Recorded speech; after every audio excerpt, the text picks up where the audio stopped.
უცვლით პირდაპირ არჩევის წესს. თქვენ ეს როგორ მიგაჩნიათ? დესტრუქციულად აბა როგორ უნდა უწოდოთ ხა პრეზიდენტის ქმედებას, პრეზიდენტი რომელიც ებძვის სახელმწიფო უსაფრთხოების სამსახურს, პოლიციას, სასამართლოს, მის მიერ წარდგენ. აი უკვე არ გამიწყია უკვე არ მაწყობთ ლაპარაკი. ხო შეიძლება მაცადოთ.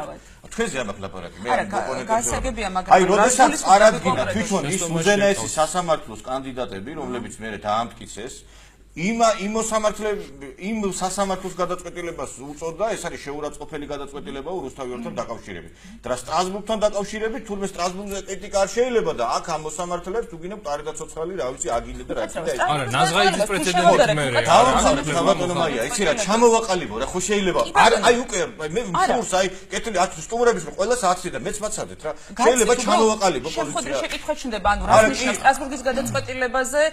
ნაზღაიძის პრეზიდენტი არა ის რას ნიშნავს და როდესაც შენ არ სემპათიებ შენ სასამართლო სისტემას ყველა ქვეყანაში სასამართლო სისტემა შენთვის თუ მიუღებელია გადაწყვეტილება შეიძლება გაასწრო რომელ და უმაღლესი იუზენაის სასამართლოს გადაწყვეტილებას რომლის გადაწყვეტილებაზე შენ ლაპარაკობ რომ ეს არის შეურაცხყოფელიო ეს არის სახელმწიფო ინსტიტუტების ღმერთისათვის გადადგმული ნაბიჯი ეხლა ისინი წოწორიას და ის არის რა ქვია მოსამართლეები თუ არის სტრასბურგში რატო არ უნდა გქონდეს ჩვენ მაგალითად კრიტიკული განცხადებების საფუძველი ადამიანი იყო ადეშვილის თანაშემწე.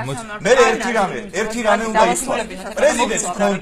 პრეზიდენტს ჰქონდა სავსებით ლეგიტიმური უფლება იმის რომ მიიღო ამ საკონსტიტუციო კომისიაში მუშაობა.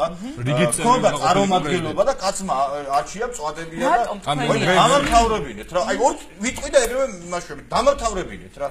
წვადები და ხინკალის ფონზე ამჯობინა კონსტიტუციის განხილვა. ეხლა კარგად გამიგეთ რა. იმიტომ რომ წავიდა კახეთში, იქ ახლა გაშალა სუფრა და ეხლა არ ვიცი მე და იქ დაიწყო კონსტიტუციური ლაპარაკი. ბატონ ნიკოლოზ. არა, იცით რა. საერთაშორისო ეს ცუდია, ცუდი აქ რაზეა ლაპარაკი? იცი, როდესაც ჩვენ ვთანხმდებით იმაზე რომ ძირითადი მოთამაშეები პოლიტიკურ ორბიტაზე ვინც ანუ არიან ეს პარტიები იყვნენ წარმოდგენილი აი ამ საკონსტიტუციო კომისიაში. ყველას ხავს თავისი ამომრჩეველი, ხო?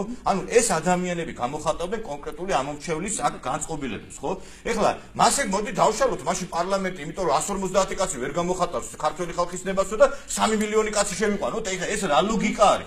ეს არავითარ ლოგიკას არ მოკლებული არ არის, აი ესეთი გადაწყვეტილება მისი. მე დესტრუქციული ვიტყვა ეს არა, იმიტომ რომ მან თქვა რომ ჩვენ ხალხი უნდა ჩავთვლოთ და ხალხის ჩართულობა სწორედ ის რომ იმ საკონსტიტუციო კომისიაში ძირითადი მოთამაშეები ვინც არის პოლიტიკური პარტიები ყველა იყო წარმოდგენილი.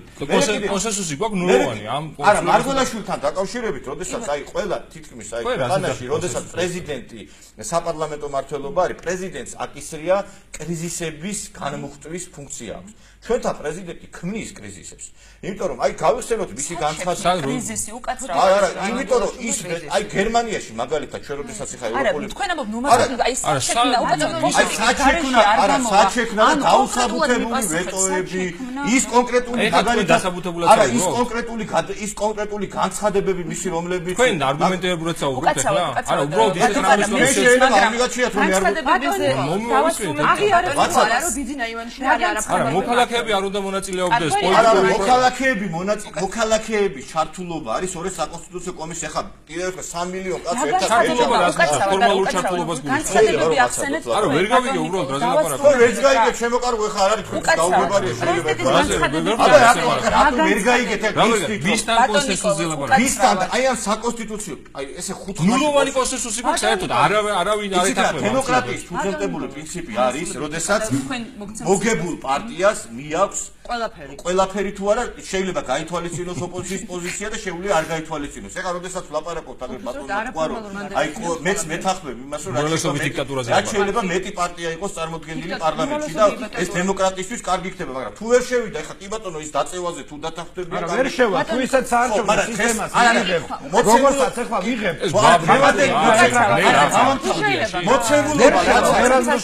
მოცემულობა რაც გვაქვს სანამ მიიღებენ ხო ეხლა თუ ვერ შედის ეხლა სხვა პარტიები ამოცემულობით რასაც წარმოადგენს.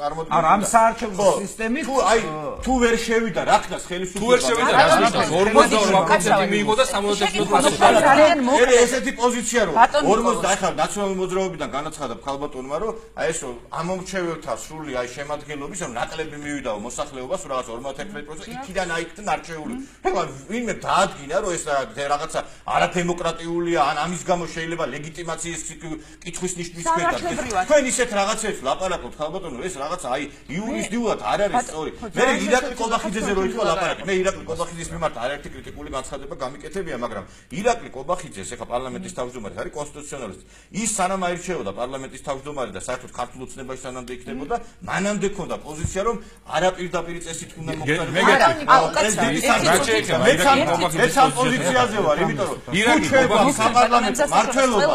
საპარლამენტო მმართველობა თუ გვაქვს ჩვენ პრეზიდენტის სწორედაც რომ უნდა აირჩეს არაპირდაპირ ეს არ არის მარტო ჩემი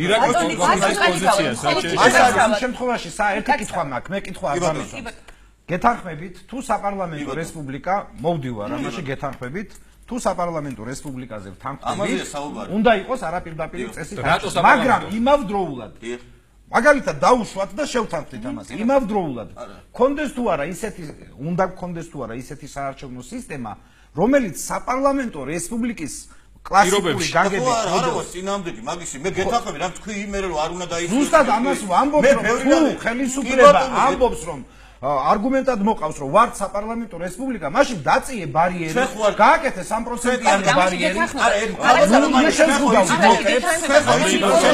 მაგრამ ხალხის მოთხოვნა არის მაინც პირდაპირ პრეზიდენტის არჩევანი ჩვენ ხო ვიცით რომ ხელისუფლებას ჰქონდა ერთი წამი ხელისუფლებას ჰქონდა პოზიცია რომ ის მაჟორიტარულ სისტემას უწევდა ხალხს ჩვენ შეიცვალა პოზიცია იგივე ხა საერთო სახალხო განხილვები იწყება ეს არის საბოლოო წინ გავუსწრებთ იგივე საგარეო კურსთან დაკავშირებით უკაცრავად ბატონი კოლს ამაზე დავსვამ შეკითხვა საერთო სახალხო განხილვაზე ნუ გავუსწრებთ მოვლენს უბრალოდ ძალიან არა ეს არის საბოლოო ჯერ ვარიანტი კი მესმის არა ჩვენ რომ ლაპარაკობთ რომ აი დაწევაზე ბარიერის ეს ხო არის საერთო სახალხო განხილვაზე დავსვამ შეკითხვას უკაცრავად არა ერთი შეკითხვა მაქვს ბოდიში ბატონი ნიკოლოზ პარლამენტის დასამტკიცებელი ბატონი ნიკოლოზ ერთი წუთი დამასრულებელი შეკითხვა დამასმევინეთ დიდი ბოდიში ძალიან მოკლედ მიპასუხეთ ბატონი ნიკოლოზ ერთ შეკითხვაზე თქვენ ახსენეთ კრიზისს ქმნის პრეზიდენტის განცხადებებიო მე მაინტერესებს პრეზიდენტის განცხადებები ქმნის კრიზისს და ირაკლი კობახიძეს პარლამენტის თავმჯდომარის განცხადებები ქვეყნის პირველ პირზე და მუქარა არ ქმნის კრიზისს ძალიან მოკლედ მიპასუხეთ ძალიან ის რომ პრეზიდენტი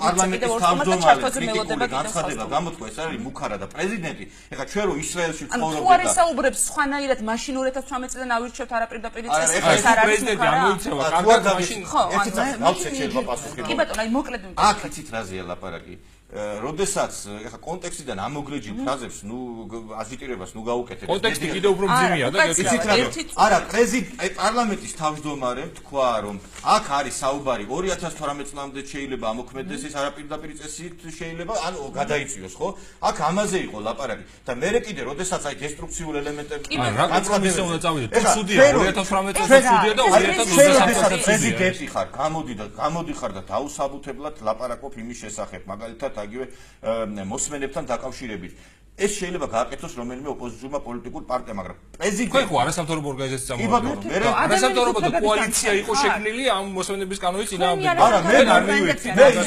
ისრაელში ვინმე რო გაბედოს რომ მოსმენების გასაგებთან დაკავშირებით რომ თქვას რომ სახელმწიფოს არ უნდა კონდესო კი კარგად გამიგეთ იმის პოლიტიკური კარიერის მზე ჩაესვენება იმიტომ რომ ანუ ამ ნაწილში ისრაელი მოუწევს ეხლა სპანეთში გერმანია იმათში იტალია რომ მოვიდა მაგალითად ხელისუფლებაში იყო და არ მოусმინო მაგრამ კიდე ერთხელ ვიმეორებ მაგ ლოგიკით თქვენი ლოგიკით აი ჩვენ რო ლოგიკაში ვიყავით მაშინ პოლიციას არ უნდა მივცე ჩვენ იარაღი იმიტომ რომ შეიძლება ამ პოლიციამ ეს იარაღი გამოიყენოს არადანიშნულებისად პრეზიდენტის არასახელმწიფოებრივი მიდგომა იყო მოსმენების გასაღებთან დაკავშირებით პოლიციასთან დაკავშირებით ჩადებების კამპანიაში ჩაერთო მე იყო განცხადებული სასამართლო სისტემასთან დაკავშირებით პრეზიდენტი კიდე ერთხელ ვიმეორებ ჩვენ ყავს ძალიან ბევრი ევროპული ქვეყანა მოქმედი პრეზიდენტებიც კი პასუხისგებაში მიეცა და ზოგიერთი ყოფილი პრეზიდენტი მიეცა პასუხისგებაში.